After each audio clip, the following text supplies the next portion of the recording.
যেভাবে নিয়ে হোটেলে শারীরিক সম্পর্ক করছে সেটা ঢাকার জন্য, ধামাচাপার জন্য বিয়ের ডেটটাও চেঞ্জ করে দিছে কেন?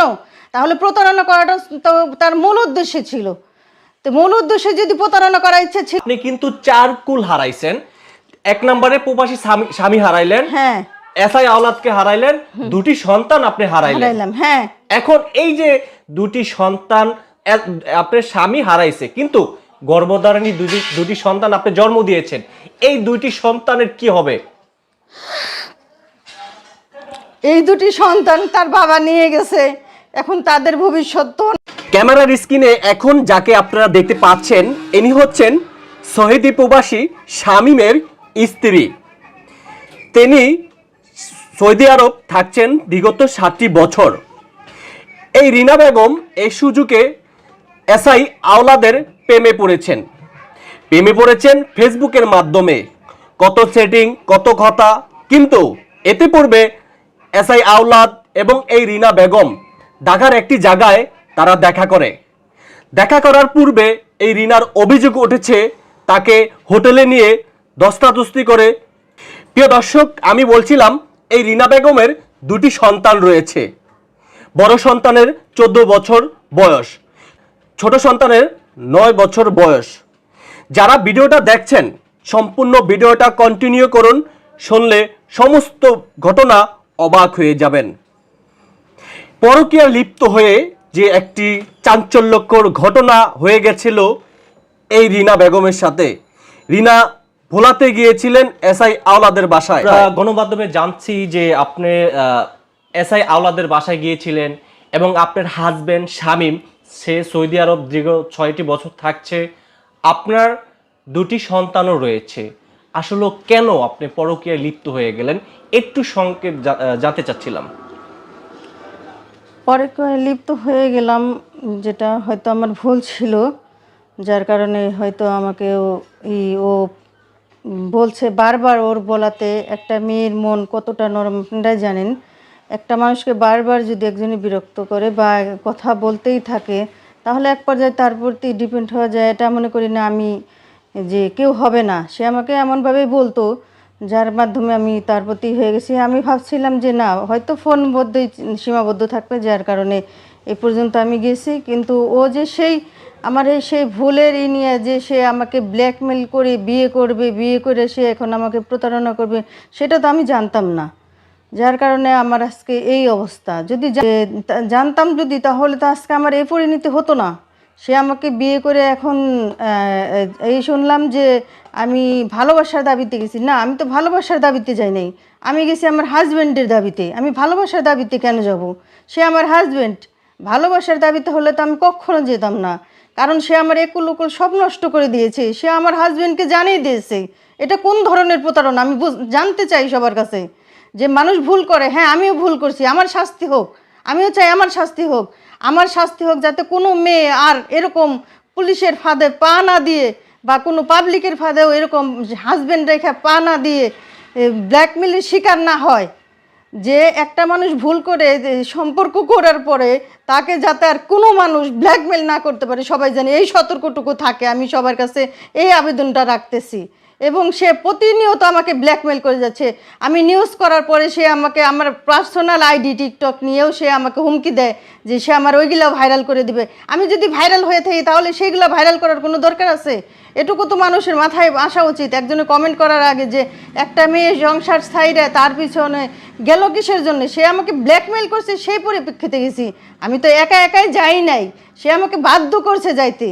সে আমার কাছ থেকে টাকা হাতে এনে ছিল তার মোটা, মানে এই যা কিনা মানে বলার বাইরে, যে তার সম্পূর্ণ ছিল আমার কাছ থেকে প্রবাসী বউ। আমি তার কাছ থেকে সে আমাকে মোটা অঙ্কের টাকা মানে নেওয়ার ফোন দিয়েছিল, যার কারণে সে আজকে আমার অবস্থা এরকম হয়েছে। তো আমি সবার কাছে অনুরোধ করব যে আমি ভুল করছি, আমারও ফাঁসি হোক।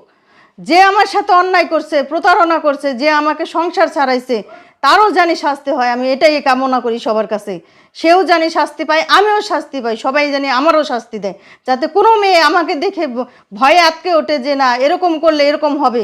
যতটুকু হয়েছে আমি ভাবি যে আমার যদি যতটুকু হয়েছে দেখে মানুষে, এতটুকুতেই মানুষের সতর্ক হওয়া উচিত যে একটা মেয়ের সাথে একটা মানুষ কিভাবে প্রতারণা করতে পারে। মানে আপনি এক কথায় বুঝাইতে চাচ্ছেন যে আপনার স্বামী প্রবাসে থাকছেন, এসআই আওলাদ আপনাকে ভালোবাসা নাই, ভালোবাসে আপনার টাকাকে, জি সেই সুযোগটা কাজে লাগিয়েছে। হ্যাঁ, আচ্ছা। সেই সুযোগটা কাজে লাগে, সে আমাকে ব্ল্যাকমেল করে, বিয়েটা ছিল তার একটা নাটক বা সে বিয়েটা ছিল একটা প্রতারণার ফাঁদ, যে বিয়েটা করলে সে আমাকে যেভাবে নিয়ে হোটেলে শারীরিক সম্পর্ক করছে সেটা ঢাকার জন্য, ধামাচাপার জন্য বিয়ের ডেটটাও চেঞ্জ করে দিছে। কেন? তাহলে প্রতারণা করাটা তো তার মূল উদ্দেশ্য ছিল। তো মূল উদ্দেশ্যে যদি প্রতারণা করার ইচ্ছে ছিল, ঠিক আছে, তাহলে আমার হাজবেন্ডকে কেন জানাইলো? সে তো আমার হাজবেন্ডকে না জানাইতেই পারতো, তাহলে তো আমার সংসারটা ঠিক থাকতো। তাহলে আমি যেহেতু ভুল করছি, এমন মনে হয় না পৃথিবীর বুকে কেউ বলতে পারবে বুকে হাত দিয়ে যে আমি ভুল করি নাই কোনো কাজে আমি ভুল করি নাই, এমন কোনো মানুষ বলতে পারবে না যে আমি ভুল করি না। ভুল সবাই করে, কিন্তু সেই ভুলের সুযোগ নিয়ে যারা ব্ল্যাকমেল করে, যাদের সংসার নষ্ট করে, যাদের জীবনটা নষ্ট করে দেয়, তারা জানি এরকম না করতে পারে, প্রশাসন জানি এই দৃষ্টিতে দেখে। আর সে আমাকে এখনও হুমকি দিয়ে যাচ্ছে, তার কিছুই করতে পারবো না। 500 মামলা করি, 500 এই করেই মিডিয়া করি, 500 তার নামে অভিযোগ করি, কেউ কিছু করতে পারবে না। হ্যাঁ, কিছুই তো করতে পারতেছি না, কারণ সে একটা প্রশাসনের লোক। তাহলে প্রশাসনের লোক দেখে কি তার কোনো বিচার নাই? আপনাদের কাছে আমার দাবি, তার কোনো বিচার নাই, শুধু কি আমার বিচার আছে? হ্যাঁ, আমার বিচার করেন, আমি তো বিচার পাচ্ছি। আমি সংসার হারা, আমি বাচ্চা হারা, এর চেয়ে কি আর বিচার আছে আমার বাচ্চা নাই গেছে, আমার সংসার নাই গেছে, আমার গার্জেন নাই গেছে, সবাই আমাকে তাড়িয়ে দিচ্ছে, দূর দূর করে ছাই করছে। শুধু মৃত্যু নামের যন্ত্রণাটা আমার কাছে এখন আসে না, কিন্তু প্রতিটা মুহূর্তে আমি মৃত্যুর চেয়ে বেশি ভয়ঙ্করভাবে কাটাচ্ছি। কেন? একটা পুলিশ হয়ে সে তো জানতো আইন কানুন সম্বন্ধে, আমি নয় না জানি, তার তো জানা আছে যে কিভাবে কি করলে হয়। সে তো সব কিছু জানি না শুনে আমার সাথে এরকম করছে। কেন করলো সে আমার সাথে এরকম? সেদিন তার জানা আছে, সে একজন আইনের লোক হয়ে কেন আমার সাথে এরকম করলো? পাবলিক যারা জানে না তারা হয়তো ভুল করতে পারে, তাহলে সে কেন করলো? তার প্রতারণা করা ছিল আমার টাকা নেওয়ার উদ্দেশ্য, এবং সেটা আমি বুঝতে পারছি অনেক পরে, যা দেরি হয়ে গেছে আমার যা অনেক দেরি হয়ে গেছে, যে আমার বোঝাটা তার জন্য আগেই উচিত ছিল, কিন্তু আমি বুঝতে পারি নাই। তার এমন কথাবার্তা ছিল যা বোঝার মতো ক্ষমতা আমার ছিল না।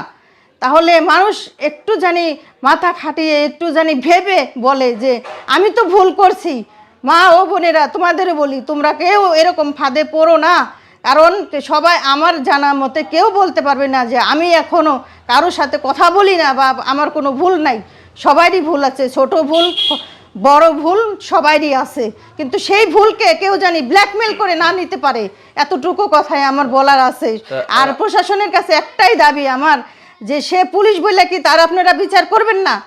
এটাই আমার প্রশাসনের কাছে। মানে এখন আমরা পরিশেষে যেটা বুঝতে পারলাম, আপনি কিন্তু 4 কুল হারাইছেন। 1 নম্বরে প্রবাসী স্বামী হারাইলেন, হ্যাঁ, এসআই আওলাদকে হারাইলেন, 2টি সন্তান আপনি হারাইলেন। হ্যাঁ, এখন এই যে 2টি সন্তান আপনার স্বামী হারাইছে, কিন্তু গর্ভধারিণী 2টি সন্তান আপনি জন্ম দিয়েছেন, এই 2টি সন্তানের কি হবে? এই 2টি সন্তান তার বাবা নিয়ে গেছে, এখন তাদের ভবিষ্যৎ তো অন্যরকম হবে, কারণ মা কাছে থাকলে একটা অন্যরকম সম্পর্ক। আমাদের যে সম্পর্ক ছিল আমার হাজবেন্ডের সাথে, আপনারা আমার হাজবেন্ডের কাছ থেকে খোঁজ নিয়ে দেখতে পারেন যে আমার এত বছরের সংসার তার সাথে আমি কিভাবে কাটালাম। আমি যদি এতই খারাপ হতাম, তাহলে ঠিক আছে, আমি খারাপ দেখেই তো আমার এত বছর সংসার টিকে আছে। সেই খারাপের সুযোগটাই তো সে আমার কাছ থেকে নিছে, আওলাদ নিছে, যে এত বছরের সম্পর্ক, তার কাছে টাকা পয়সা আছে। একটা প্রবাসীর বউকে কেন ভালোবাসে মানুষে, এটা তো মানুষের বোঝা উচিত, কিন্তু আমি বুঝতে পারি নাই, আমি ভুল করছি। সেই ভুলকে সে ব্ল্যাকমেল করে বিয়ে করে আজকে আমাকে দাঁড়ে দাঁড়ে ঘুরাচ্ছে, আজকে আমাকে কান্না করাইতেছে। আমি যদি এটা সুষ্ঠু বিচার না পাই, তাহলে আমি গায়ে আগুন লাগিয়ে দিয়ে বুঝিয়ে দিয়ে যাব যে মানুষের সাথে প্রতারণা করলে মানুষের, এবং পুলিশ যদি অন্তত পুলিশ যদি কারোর সাথে প্রতারণা করে তার কোনো বিচার নাই, সেটা আমি বলে দিতে পারলাম। এবং যদি কেউ ভেবে চিনতে পুলিশের সাথে সম্পর্ক করবেন, এবং কারো মিষ্টি কথায় ভুলবেন না, যে পুলিশের সাথে যদি কোনো কাজে সংযুক্ত হয়ে যান, তাহলে কোনো বিচার নাই, এই পৃথিবীতে কোনো বিচার নাই। এখানে আমি আপনাকে আরেকটু যোগ করছি। যোগটা হচ্ছে, আপনার যে বড় মেয়েটি, আমরা যতটুকু খবর পেয়েছি আপনার বড় মেয়েটির বয়স 12+ এরকম হতে পারে আর কি, না একটু বড়ই হবে, হ্যাঁ 14-15 হবে, 14-15 বছর মানে ওই মেয়েটার বয়স। যখন আপনি পরকীয় এসআই আওলাদের সাথে লিপ্ত হয়ে যাচ্ছিলেন, আপনার বড় মেয়ে কি কখনো টের পেয়েছে এই না বিষয়ে? না কখনো টের পায় না, কিভাবে টের পাবে? আমার বড় মেয়ে যতটুকু বয়স, আমি তো আমার বড় মেয়ে তো দেখছে যে কারোর সাথে কথা তো দূরস্থান, আমি তো কিছুই করি নাই, তাহলে তো টের অবশ্যই পেত। আমি যদি ভবিষ্যতে কারোর সাথে এই এত বছরে যদি আমি কারোর সাথে কোনো কিছু করে থাকতাম তাহলে অবশ্যই কেউ টের পেত। আমার বাবা মা, আমার হাজবেন্ড বা আমার মেয়ে বাচ্চারা কেউ টের পেত। এবং এখানে আসছে আমার বিবাহ হয়েছে আওলাদের সাথে, তাও তো কেউ জানে না। সেটা জানাজানি হলো আমার মারামারির অনেক পরিবর্তনে, সে তার সাথে আমার এখন আপনার বড় মেয়ে এবং ছোট ছেলে কি চোখে দেখছে আপনাকে? সে তারা আমার মা বলে স্বীকার করতেছে না, তারা আমার কি চোখে দেখবে? তারা তো আমার মাই জানতেছে না, যে মাই বলবে না তারা, তাহলে এই আমার যে সব এই শেষ। অপরাধটার মূল হোদা কিন্তু আপনিই, সেটা মানতেছেন? হ্যাঁ মানবো না কেন? আমার ভুলের কারণ তো, আমার ভুলের জন্যই তো আমি এরকম হয়েছি। আমি যদি ভুল না করতাম তাহলে তো হইতো না। আমি মানবো না কেন? আমি তো মানতেছি যে আমি ভুল করছি, কিন্তু সেই ভুলের জন্য কি মানুষকে ব্ল্যাকমেল করতে হবে? ব্ল্যাকমেল করে তাকে বিয়ে করতে হবে কেন? এটা বলেন। আমি মূল হদা ঠিক আছে, কিন্তু তাই বলে কি সেটা সেই ভুলটা কাজে লাগাতে হবে ব্ল্যাকমেল করে? সেটা বলেন। ভুল মানুষ কে না করে? ভুল তো মানুষই করে, আল্লাহ তো বলে দিচ্ছে যে ভুল মানুষ করে, শয়তান করে না। শয়তান ভুল করায়, তাহলে সেই ভুলটারে কি কাজে লাগাতে হবে যে আপনার এই স্বামী বিদেশ, সেজন্য টাকা হাতে নেওয়ার জন্য এখন আপনার দুটি সন্তান আপনার কাছে থাকছে না কেন? তার বাবা রাখবে না, আমার কাছে নিয়ে গেছে। তো আপনারও তো একটা অধিকার আছে। অধিকার থাকলেও মায়ের এই যে কথাটা বললেন যে অধিকার আছে, যদি অধিকারই থাকতো তাহলে ভুলটা তো আপনারা আমার দেখতেন না। এখানে সে আমি হাজব্যান্ড আছে, আমার সন্তান আছে, সে কেন যায় না শুনে একটা আইনের লোক আমার কাছে আসলো? সেটা বলেন। আমি ম্যারিড এবং আমার দুটো বাচ্চা আছে, সে যায় না আমি শুনে এক কেন কথায় আসলো? প্রসঙ্গে আপনারা বুঝিয়ে দিয়েছি, সে কিন্তু আপনাকে ভালোবাসে না। আপনার হাজবেন্ড প্রবাসে থাকে, তিনি জানতো, তিনি আস্তে আস্তে আপনার প্রেমে একেবারে হাবু হয়ে গেছে, যাতে আপনার থেকে আস্তে আস্তে যখন আপনাকে বিবাহ লোভ দেখিয়েছে, আপনাকে অনেক কিছু লোভ দেখিয়েছে, আমি আইনের লোক, কিছুই কেউ করতে পারবে না, কিন্তু আপনার মেইন ক্ষোভটা ছিল তার টাকার উপরে। জি বুঝতে পেরেছেন? এসআই আওলাদের কথা আমি বলছি, তার ক্ষোভটা ছিল আপনার হাজবেন্ডের টাকার উপরে। মেয়ে মানুষের মন কিন্তু নরম, বিষয়টা নিশ্চয়ই বুঝতে পেরেছেন। হ্যাঁ। তো এখন পরিশেষে আপনার কি বলার আছে? আমার জীবনে এত বছরে আমার জীবনে কোনো দুর্ঘটনা নেমে আসলো না।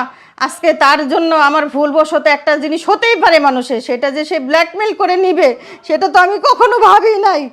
যে ব্ল্যাকমেল করে সে আমাকে বিয়ে করে এখন 20 লক্ষ টাকার জন্য সে আমাকে যৌতুকের জন্য এই শারীরিক এবং মানসিক নির্যাতন করবে। এরকম শারীরিক নির্যাতন তো করতেছি, পাশাপাশি মানসিক নির্যাতনও করতেছি। কেন আমি এত নির্যাতনের শিকার হব? কিসের জন্য?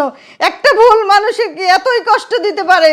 মানুষ তো ভুল মানুষ মাত্রাই হয়, সেই ভুলকে এত সুন্দরভাবে সে প্রতারণামূলক কাজে লাগাবে সেটা তো আমি জানতাম না।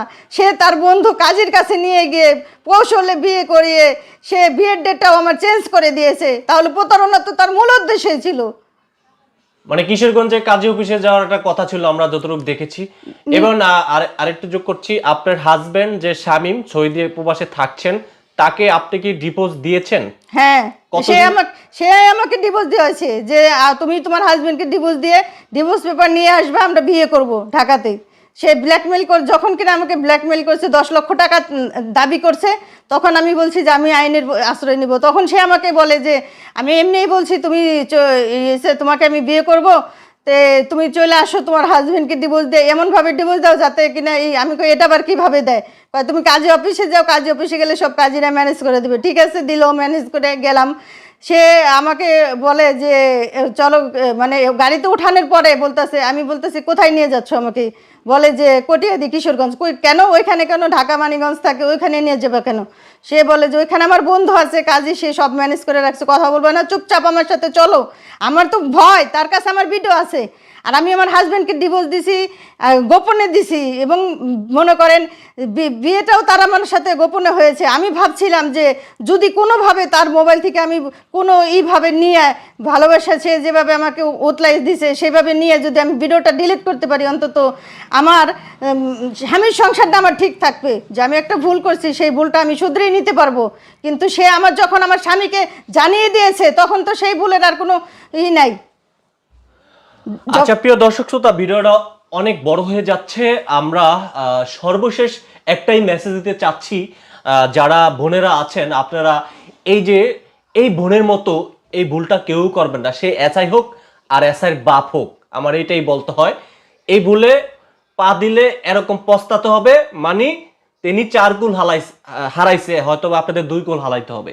সেই প্রত্যাশা রেখে আজকের ভিডিওটা আমরা এখানে শেষ করছি। সবাই ভালো থাকবেন, আবারও দেখা হবে। আল্লাহ হাফেজ।